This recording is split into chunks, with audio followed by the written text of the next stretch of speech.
복받는 인사는 한 달 내내 해야 되니까 제가 한 번 더 여러분에게 복 받으라고 인사하겠습니다. 올해도 하나님께서 주시는 복도 많이 받으시고 또 여러분 인생에 목표하신 일들도 잘 이루어지는 2023년 되시기를 축복합니다. 이렇게 복 받으라는 얘기는 또 복 받고 싶은 마음은 하나님 믿는 사람뿐만 아니라 믿지 않는 사람들도 서로 이런 덕담들을 많이 합니다. 그러죠? 복 받으십시오, 복 받으십시오. 온 동네 여기 가나 저기 가나 많이들 하는 얘기입니다. 그런데 여러분 생각보다 복 받으라는 얘기는 많이 하기는 하지만 복 받는 비결은 의외로 모르시는 경우들이 있습니다. 받고 싶으니까 받으십시오, 주십시오 얘기는 하는데 어떻게 받는지는 잘 모르는 경우들이 있습니다. 각 분야별로 전문가들이 그런 비결들을 여러 가지 또 말씀들을 하고 또 이렇게 요즘 유튜브가 워낙 잘 되어 많이 정보가 많으니까 하면은 복 받는 법 이런 거 나올지도 모르겠어요. 근데 오늘 저는 하나님의 말씀으로 이제 목사이니까 하나님의 말씀에 나오는 복 받는 비결을 여러분 알려드리려고 합니다. 여러분 성경에 나오는 비결은 확실한 비결인 줄로 믿으시죠? 자, 복 받는 비결입니다. 시편 73편 28절 같이 한번 읽을까요? 하나님께 가까이 함이 내게 복이라. 내가 주 여호와를 나의 피난처로 삼아 주의 모든 행적을 전파하리이다. 아멘. 여러분 하나님을 가까이 하는 것이 가장 큰 복인 줄로 믿습니까? 왜 그렇습니까? 하나님은 창조주시오 온 우주 만물의 주인이십니다. 우리가 그것을 믿습니다. 안 믿는 사람은 모르겠지만 정말 믿는다면 그 창조주 하나님, 내 인생의 주인, 온 우주의 주인이신 하나님 가까이 하는 것이 가장 큰 복이 확실한 줄로 믿습니다. 그래서 우리가 인생의 어떤 목표를 이루고 싶을 때도 하나님께 도움을 요청하는 거예요. 하나님 이런 일을 하고 싶으니까 하나님 허락해 주십시오, 도와주십시오. 그래서 하나님께서 허락해 주시고 도와주시는 것이 우리 인생의 목표를 이루는 데 있어서도 가장 확실하고 빠른 길입니다. 잠언에는 이런 말씀이 나옵니다. 같이 한번 읽을게요. 너의 행사를 여호와께 맡기라. 그리하면 내가 경영하는 것이 이루어지리라. 아멘. 아멘이십니까? 하나님께서 온 우주 만물의 주인이시기 때문에 하나님께 맡기면 하나님께서 이루어 주십니다. 그래서 우리는 이 비결을 확실히 압니다. 하나님을 가까이 하고 하나님께 의탁하는 것이 복받는 비결입니다. 그러면 여러분 우리가 어떻게 하나님과 더 친밀해지고 가까워지고 또 우리의 일을 어떻게 하나님께 맡길 수가 있겠습니까? 그렇게 하려면 가장 중요한 것은 기본적인 것은 하나님을 만나야 하나님과 친밀해지고 하나님 가까이 하는 것이고 하나님을 만나야 하나님께 맡겨드릴 수가 있지 않습니까? 우리는 어떻게 하나님을 만날 수 있습니까?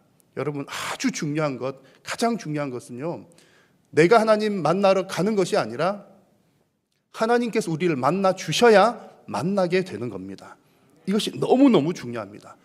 그래서 하나님은 우리를 언제 어떻게 만나 주십니까? 여러분 오늘 이제 그런 말씀들을 함께 나눌 텐데요. 하나님께서 우리를 만나 주시는 공식적인 자리가 있습니다. 하나님께서 우리를 공식적으로 부르시고 우리를 만나 주시는 자리가 바로 여러분들이 지금 앉아 계신 이 자리 주일 공예배입니다. 공예배라고 하는 말들을 많이 들어보셨잖아요. 공예배라고 하는 말은 공식적으로 시간을 정하고 약속을 잡아서 형식을 갖추어서 드리는 예배를 공예배라고 합니다.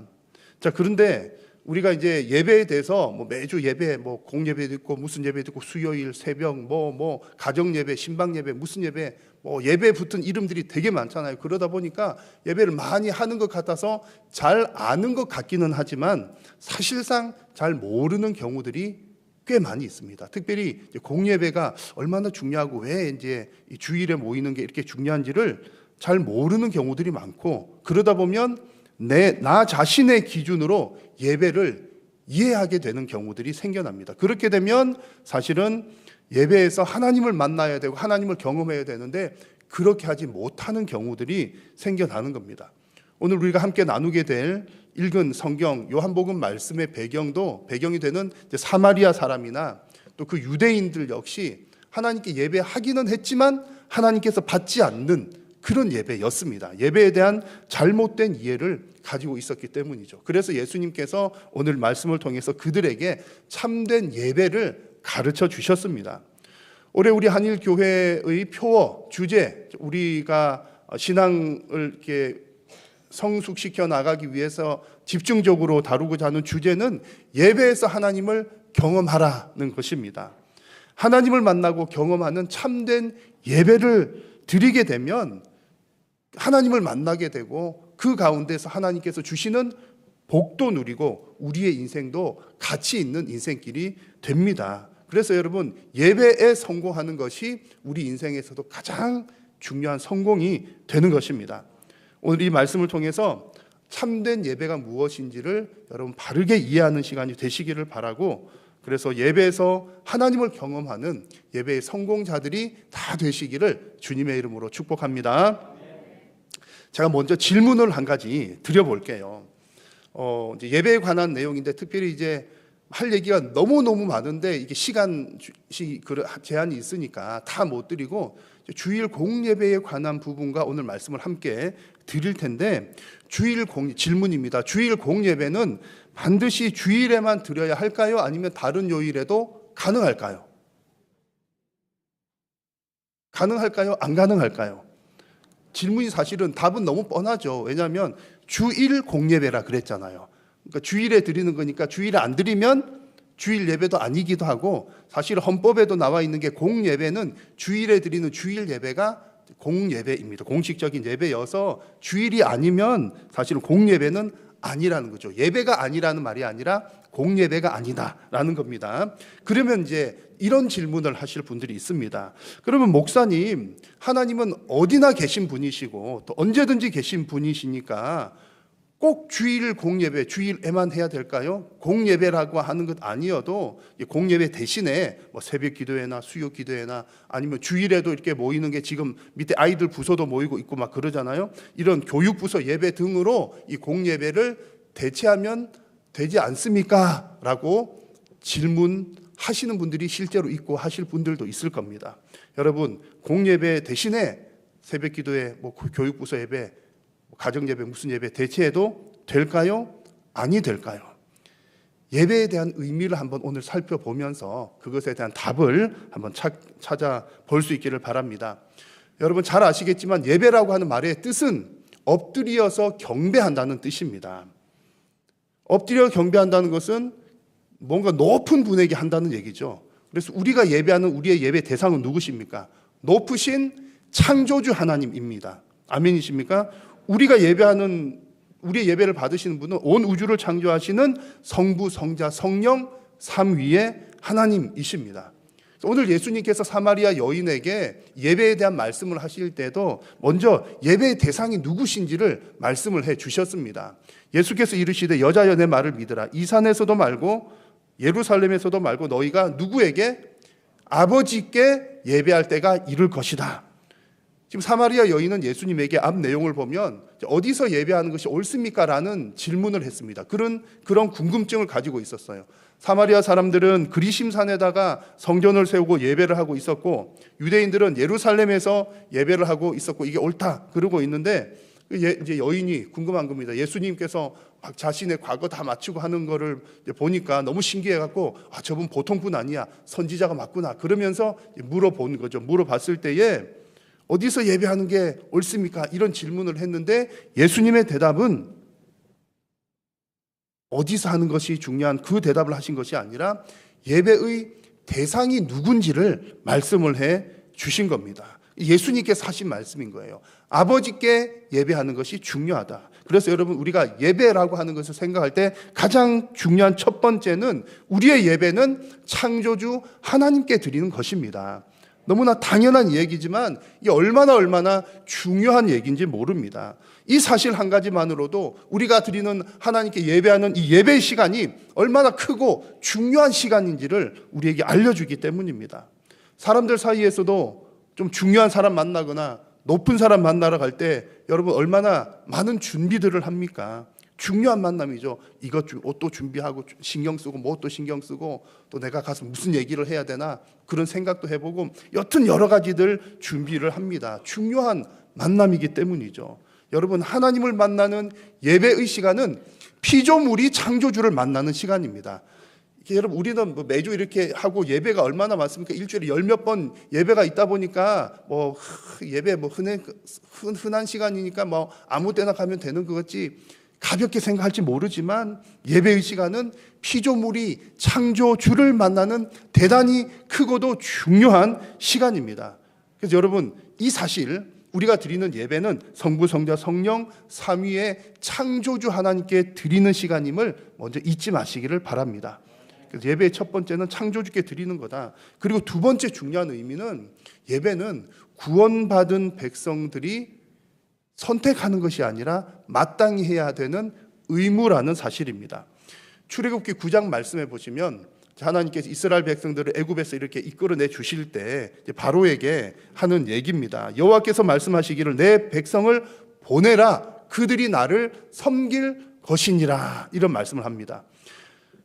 여기서 섬길 것이니라, 이 말은 예배할 것이다, 이 뜻입니다. 그러니까 하나님께서 이스라엘 백성들을 애굽에서 구원해 주시는 것은 그 백성들을 나를 예배하는 백성으로 삼겠다, 이런 뜻입니다. 구원의 목적은 하나님을 예배하는 데 있다는 겁니다. 창조의 목적 뭐라고요? 창조의 목적 하나님을 예배하는 것. 근데 그 이후에 사람들이 죄를 지었잖아요. 그래서 죄로부터 구원해 주시는데, 구원의 목적 역시 하나님을 예배하는 것. 그래서 우리 모든 피조물과 인생의 제1되는 첫 번째 목적이 하나님을 예배하는 일인 겁니다. 신약 성경 에베소서에도 이 내용이 잘 나와 있습니다. 같이 한번 읽겠습니다. 그 기쁘신 뜻대로 우리를 예정하사 예수 그리스도로 말미암아 자기의 아들들이 되게 하셨으니, 이는 그가 사랑하시는 자 안에서 우리에게 거저 주시는 바 그의 은혜의 영광을 찬송하게 하려는 것이라. 아멘. 하나님께서 우리를 선택하시고 아들들로 자녀로 삼아주신 이유는 그의 영광을 찬송하게 하기 위함이라. 예배하기 위해서 우리를 자녀로 삼으시고 백성 삼으셨다는 이야기입니다. 그러므로 여러분, 예배는 선택사항이 아니라, 적어도 우리 구원받은 백성들에게, 구원 안 받은 사람은 모르니까 어쩔 수 없다 하더라도 구원받은 백성들이 마땅히 해야 되는 의무인 줄로 믿습니다. 그런데 이제 자칫 잘못하면 예배를 계속 매주마다 또 매일마다 이렇게 하다 보면 습관적으로 굳어지게 되니까, 그렇게 되면 이 예배에 대한 무게감, 예배는 창조주 하나님께 드리는 대단히 중요하고 무거운 시간이야, 그것을 이제 놓쳐버리고 그 무게감이 좀 사라지는 경향이 생겨날 수 있습니다. 그래서 예배에 대한 무게감이 중요한 시간이라는 것 좀 점점 이렇게 희미해지게 되면, 예배가 하나님을 경험하게 되는 시간이 아니라 다른 부수적인 것들을 경험하는 시간이 되기가 쉽습니다. 예를 들어서, 그래서 우리가 예배할 때 제일 조심해야 되는 부분들이 바로 그런 부분들입니다. 예배에 왔을 때 여러분, 하나님이 보이십니까? 일단 하나님은 눈에 안 보이시잖아요. 제일 먼저 보이는 사람 누구입니까?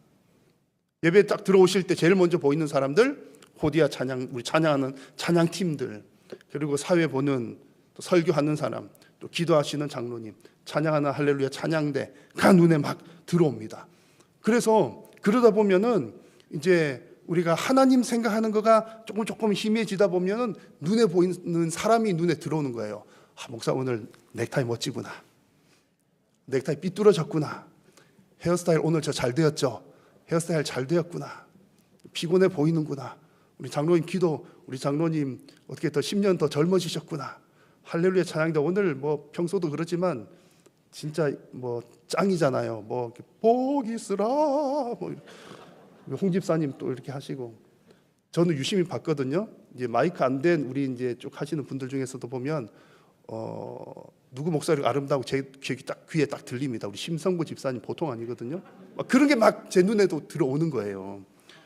여러분, 이게 예를 들어서 맞선 보는 자리라고 가정을 해보면, 맞선 보는 자리에서도 상대방이 앞에 있는데 상대방 두고서 저기 건너편에 있는 아무개 사람, 저기 건너편에 있는 아무개 사람에게 우리 눈을 돌린다면 앞에 있는 사람에게 얼마나 큰 신뢰입니까? 예배는 하나님 만나러 오는 시간인데, 우리가 하나님 만나러 오는 참으로 중요하고 엄숙한 시간이야, 이 생각이 희미해지기 시작하면 앞에 서 있는 사람이 보이게 될 수가 있는 겁니다. 하나님께 대한 예의가 아니라는 거죠. 그래서 여러분, 우리는 늘 이 사실을 예배에 참여한 그 시간마다 예배는 높으신 하나님 앞에 올려드리는 시간이다 라는 사실을 여러분 결코 잊어서는 안 될 것입니다. 여러분 이 사실을 늘 기억하시면서 예배의 시간마다 다른 것을 경험하는 것이 아니라 하나님을 경험하는 복된 예배의 시간들이 되시기를 축복합니다.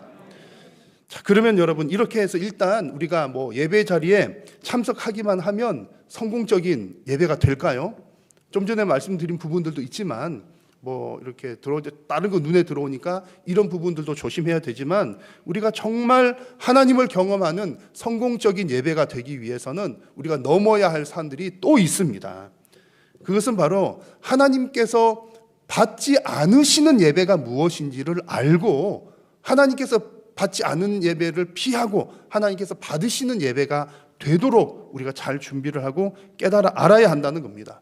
사실 이 부분이 우리 성도님들에게 더 중요합니다. 일단 여러분들은 하나님께 나오셨잖아요. 나오셨으니까 내가 와서 앉아 있으니까 일단 성공이야 그런 생각이 들지도 모르겠지만 아닐 수도 있다는 이야기들이 성경에 많이 나옵니다. 오늘 읽은 성경 말씀에서도 예수님이 이 사마리아 여인에게 이런 얘기하십니다. 너희는 알지 못하는 것을 예배한다는 표현을 사용하셨어요. 이 배경을 간략히 설명하면 이렇습니다. 과거에 유대인들이 바벨론 포로 생활 70년 하고서 이렇게 돌아왔을 때 예루살렘 성전을 다시 재건을 했습니다. 그때 사마리아 사람들도 우리도 그 성전 재건하는데 좀 끼워주시오 라고 했는데 유대인들이 외면을 했습니다. 상처받았겠지요. 그리고 이제 시간이 지나서 후에 주전 400년경에 결국 이 사마리아 사람들은 그리심산에다가 성전을 세우고 예배를 했습니다. 사마리아 사람들이 이제 그런 사람들이죠. 설명은 다 줄였습니다만 유대인들로부터 배척당했고 그래서 본인들 예배하고 싶은데 못하게 하고 어쩌고 하니까 그리심산에다가 성전 세워서 예배했습니다. 잘했습니까? 못했습니까? 언뜻 보면 되게 잘했죠. 잘 그 배경을 모르면 잘했네, 훌륭하네, 사마리아 사람들 좀 불쌍하다, 안 됐는데 잘했구나, 유대인들 너무하네, 이런 생각이 들 수 있습니다. 언뜻 보면 괜찮아 보이기도 하지만 하나님의 평가가 중요하죠. 그래서 이 부분에 대해서 오늘 예수님께서 하시는 이 짧은 내용 속에 하나님의 평가가 들어있는 겁니다. 너희는 알지 못하는 것을 예배한다. 이 말은 그냥 핵심적으로 말씀을 드리면 사마리아 사람들에게는 예배라고 하는 행위는 있지만 사실은 하나님께서 받으시는 예배는 아니라는 이야기입니다. 왜냐하면 사마리아 사람들이 했던 그들의 예배는 하나님의 방식이 아니라 자신들의 방식대로 행한 것이었기 때문입니다. 하나님의 뜻을 따라 그리심산에다가 성전을 세운 것이 아니라 자신들의 결정을 따라 거기에 세웠기 때문입니다. 지금 우리 입장에서는 이게 이해가 잘 안 될 수도 있습니다만 구약의 율법의 시대 때는 성전을 세운다, 제사를 한다, 하나님께 예배한다, 이것은 철저하게 하나님께서 시키시는 대로만 해야 되는 거였습니다. 1부터 100까지 하나님께서 하나하나 일러주시는 대로 하는 것이 정석이었습니다. 그런데 이 사마리아 사람들은 본인들이 그 마음은 있었죠. 뜨거운 마음이 있었을 수 있고 예배하고 싶고 그러긴 했는데 하나님의 방식이 아니었더라는 겁니다. 그래서 오늘 본문의 뒷부분에 보면 예수님께서 예배하는 자는 영과 진리로 예배해야 된다. 이게 오늘의 결론인데 영과 진리로 예배하는 것 중에 이 사마리아 사람들에게는 진리로 예배하는 것이 결여가 되어 있었던 겁니다. 후에 설명하겠지만 하나님의 방식들이 아니라 자신들의 방식대로 예배를 했던 거죠. 그러니까 사마리아 사람들의 예배는 하나님께서 받으시는 예배가 아니었더라는 얘기입니다. 당시에 예루살렘에서 예배했던 사람들 중에서도 하나님께서 받지 않는 예배가 있었습니다. 외식하는 사람들의 이야기들이죠. 마태복음 말씀에 보니까 이런 말씀 나옵니다. 화 있을진저 외식하는 서기관들과 바리새인들이여, 너희가 박하와 회당과 근처의 11조는 들이되 율법에 더 중한 바 정의와 긍휼과 믿음은 버렸도다 라고 예수님 말씀하셨습니다. 바리새인들은 겉으로 볼 때 형식은 다 있었습니다. 율법대로 했습니다. 하나님께서 가르쳐 준 대로 했다는 얘기죠. 그런데 겉모양은 있었지만 성령의 감동은 없었고 마음은 바른 마음이 아니었다는 겁니다. 그래서 예수님께서 말씀하신 영과 진리로 예배하라고 말씀하신 것 중에 영이 결여된 예배가 바로 외식하는 자들의 예배였습니다. 지금으로 말하자면 성령의 감동 없이 예배했더라는 겁니다. 지금도 마찬가지입니다. 성령의 감동 없이 드리는 예배는 하나님께서 받으시는 예배가 아닙니다. 오늘 본문에 나오는 이 내용들뿐만 아니라 참 안타깝지만 성경의 곳곳에서 하나님께서 받지 않으시는 예배에 관한 이야기들이 생각보다 많이 등장합니다. 그 가운데 대표적인 예는 사울 왕의 예배가 있습니다. 사무엘 상의 내용을 보면 한번 이런 일이 있었습니다. 사울이 아말렉과의 전쟁에서 이제 대승을 거두고 가장 좋은 전리품들을 가지고 와서 하나님께 예배를 했습니다. 그런데 하나님 앞에 가장 좋은, 전쟁에서 이겼을 때 가장 좋은 것들을 이렇게 가지고 와서 예배를 했음에도 불구하고 하나님께서는 그 예배를 받지 않으셨습니다. 왜냐하면 하나님의 명령은 뭐였냐면 어떤 전리품을 취하지 말고 진멸하라고 말씀하셨기 때문입니다. 자, 그런데 그런 상황에서 사울 왕이 하나님께 하는 얘기를 보십시오. 사울이 사무엘에게 하는 얘기입니다. 그러니까 하나님께 하는 얘기나 마찬가지죠. 사울이 사무엘에게 이르되 나는 실로 여호와의 목소리를 청종하여라고 합니다. 나는 하나님 말씀에 순종했다라는 거죠. 착각하는 겁니다. 했다라고 자기는 그렇게 생각을 하는 겁니다. 그러면서 하는 얘기가 그래서 내가 이렇게 하나님께서 말씀하신 대로 다 이렇게 진멸하고 없앴는데 그래도 내가 하나님께 드리는 거니까 하나님께 다 없애라고 했지만 내가 말 다 듣긴 들었는데 기왕이 하나님께 드릴 거니까 제일 좋은 것은 남겨두어서 하나님께 예배하러 왔습니다. 이런 얘기를 하는 거예요.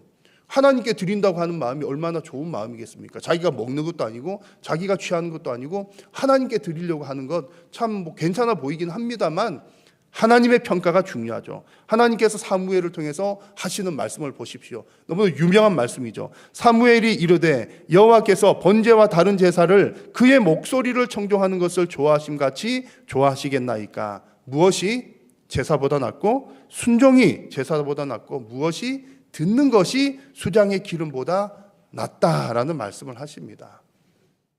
하나님께서 이 예배를 받지 않으셨다는 얘기죠. 하나님께서 원하셨던 것은 순종의 예배를 너가 아무리 좋은 것 가져오는 것 내가 그거 필요한 것 아니야. 내가 이렇게 말하였을 때는 이렇게 순종하고 저렇게 말하였을 때는 저렇게 순종하는 것이 필요해 라고 하나님께서 말씀을 하시는 겁니다. 그래서 이때 사울이 드린 예배를 하나님께서 받지 않으셨을 뿐만 아니라 이 사건을 계기로 해서 사울은 이제 하나님의 눈에서 완전히 벗어나게 됐습니다. 왕의 자격까지 박탈당하게 된 것이지요.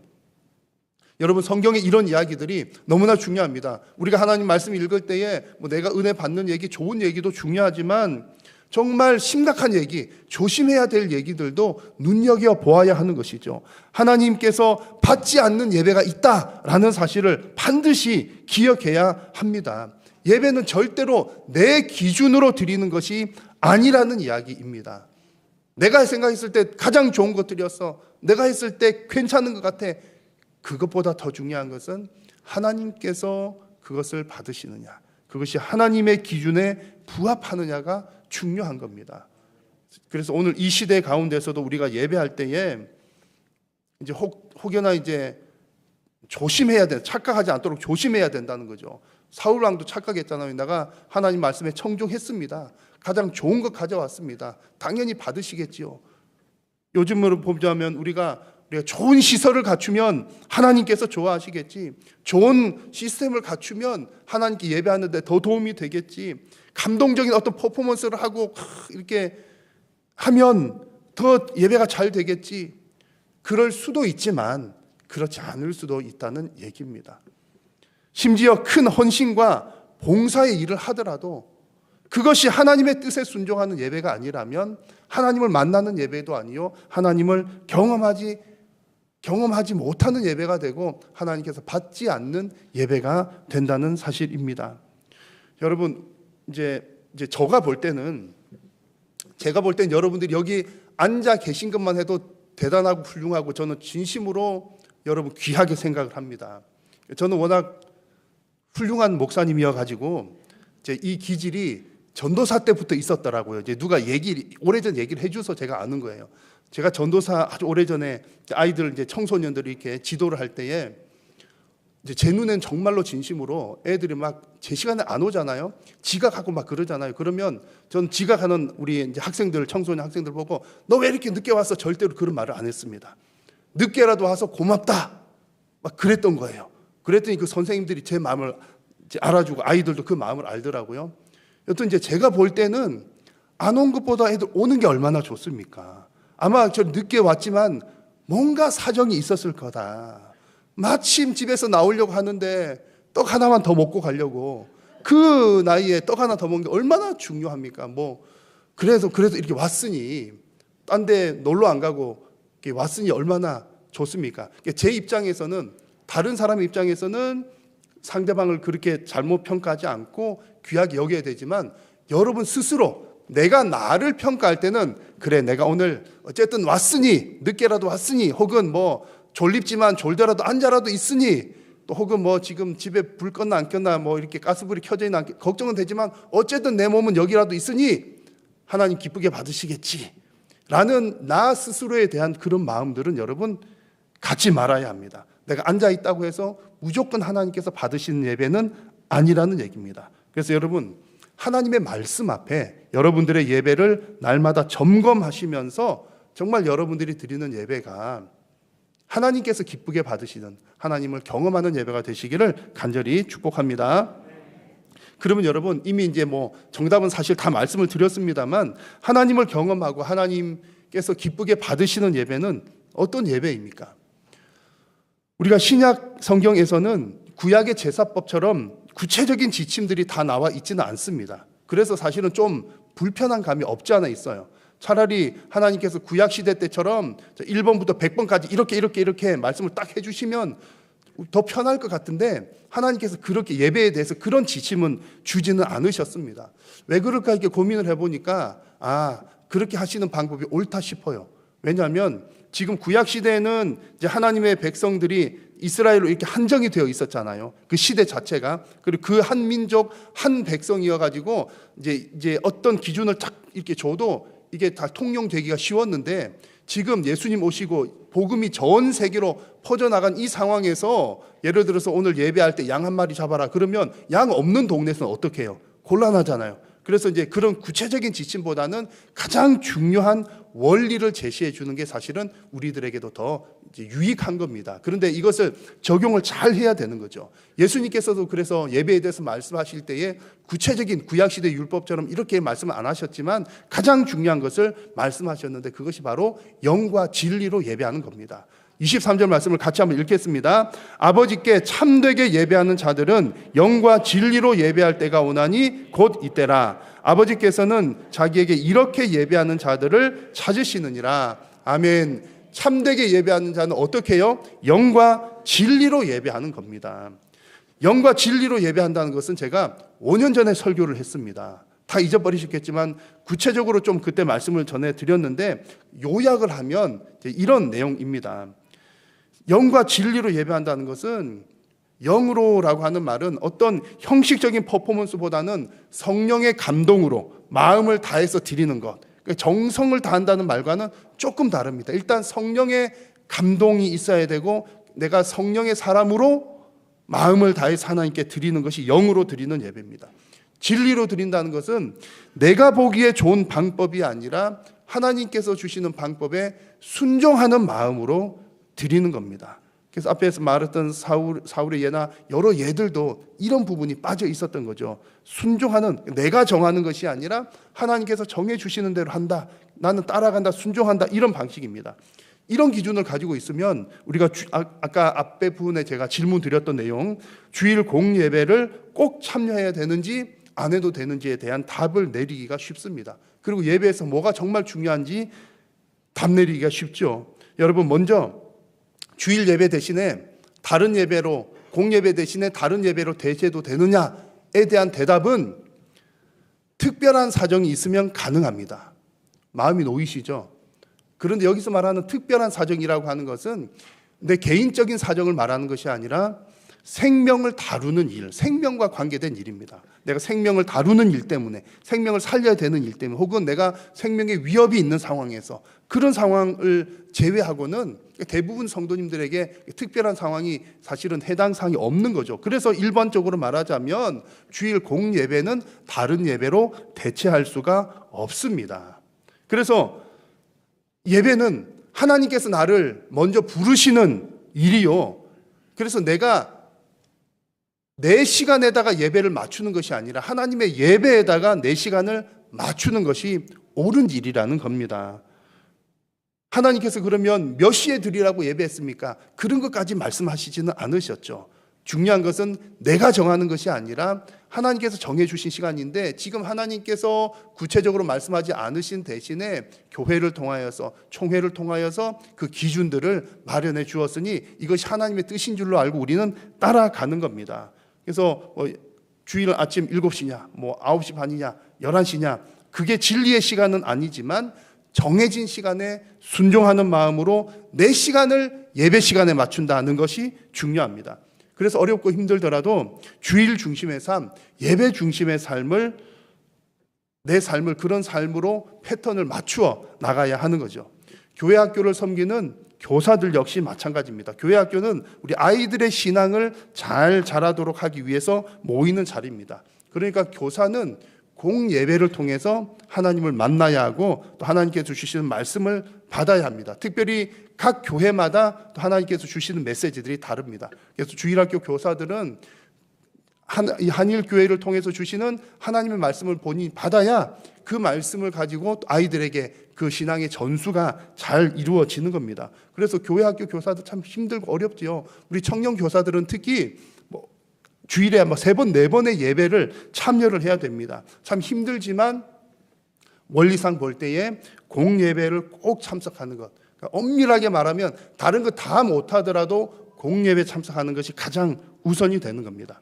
온라인으로 예배하는 성도님들도 마찬가지입니다. 온라인으로 참여하지만 시간을 지켜서 예배에 참석하시는 것이 옳습니다.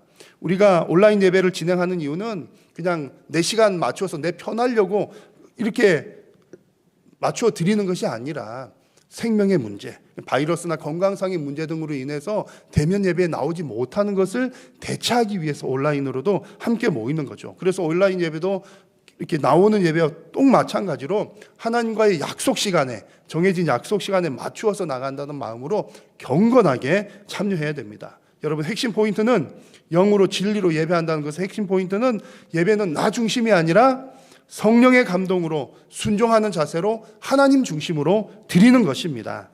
이런 믿음과 마음으로 예배에 참여하게 될 때에 하나님을 만나는 예배가 되고 하나님을 경험하는 예배가 될 줄로 믿습니다.